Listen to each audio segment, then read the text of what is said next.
Ibihe byiza abakunzi ba Minembwe TV, reka twizere ko mumeze neza aho muherereye hose nk'ibisanzwe. Uyu ni umwanya w'amakuru. Amakuru yacu turayahera muri Repubulika ya Demokarasi ya Kongo mu Minembwe. Abasirikare bagera kuri 400 nibo bimaze kumenyekana ko bamaze kurengayo, basangayo abandi ibihumbi baramazeyo iminsi.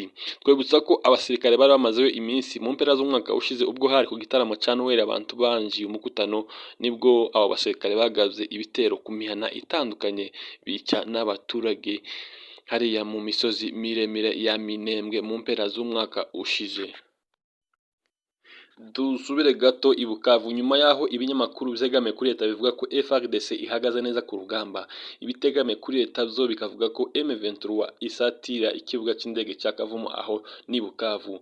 Ubukangurambaga bukomeje kuba hariya mu mujyi wa Bukavu, basaba abasore ba Bukavu ngo baje mu gisirikare babashe gukumira umwanzi M23 ataragera hariya mu mujyi wa Bukavu, babashe kumukumira kure. Mu yandi makuru nuko Afrika du Sud yohereje abandi basoda n'intwaro nyinshi za karundura hariya muri Repubulika ya Demokarasi ya Kongo ngo zifashe FARDC mu ntambara ihanganyemo na M23.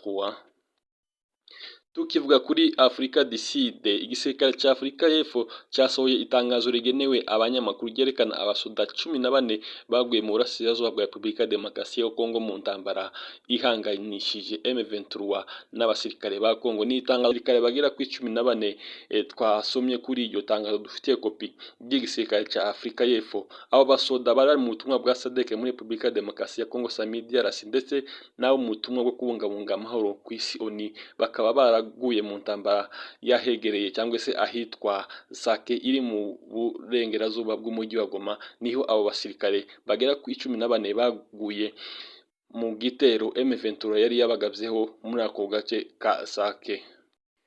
Tuve mu ntara ya Kivu y'Amajyaruguru za Bukavu, dufate indege twerekeze muri Kinshasa. Nyuma yaho abakongomani bibasiye ambasaderi cyangwa se ambasade z'ibihugu bitandukanye hariya mu mugwa mukuru wa Kinshasa, cyangwa se mu mugwa mukuru wa Repubulika ya Demokarasi ya Kongo, hari na ambasade yibasiwe ya Amerika.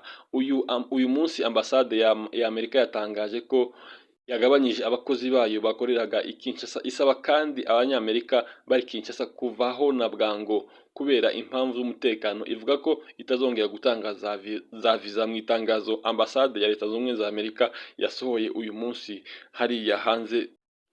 Reka dukomeze n'amakuru yacu, dusimbire gato muri Leta Zunze Ubumwe za Amerika. Perezida Donald Trump yavuze ko agiye guhagarika inkunga Amerika yagezeho Afrika du Sud. Perezida Donald Trump yatangaje ko agiye guhagarika inkunga yose Amerika yahaga Afrika y'Epfo hakozwe iperereza ku kibazo. Yavuze nta kimenyetso agaragaje ko icyo gihugu kirimo gufatira ubutaka kandi abantu bamwe barimo gufatirwa nabi cyane hariya muri Afrika y'Epfo. Trump yanditse izo ku rubuga rwe rwa Truth Social, gusa ntiyavuze abo bantu abo ari bo cyangwa se ngo atange amakuru arambuye kuri icyo kibazo. Mu gisubizo ibyavuzwe na Trump, Perezida Cyril Ramaphosa yavuze ko leta ya Afrika y'Epfo nta butaka yigeze ifatira. Leta Zunze Ubumwe za Amerika mu mwaka wa 2023 zageneye Afrika y'Epfo inkunga igera kuri miliyoni 440, kuko imibare iheruka ya Leta Zunze Ubumwe za Amerika ivuga n'ibiro ntaramakuru za leta bigaragaza. Ikibazo cy'ubutaka muri Afrika y'Epfo cyakomeje gutera impaka mu gihe leta yashize ingufu mu gukemura ikibazo cy'ubusumbane mu gutanga ubutaka. Ibi byanenzwe n'abakomera cyane kuzakera barimo n'umuhegwe Elon Musk, umuntu wa mbere uzwi cyane cyangwa se umuntu wa mbere ukize ku isi wavukiye muri icyo gihugu. Ubu akaba ari umujyanama ukomeye wa Donald Trump, perezida wa Leta Zunze Ubumwe za Amerika.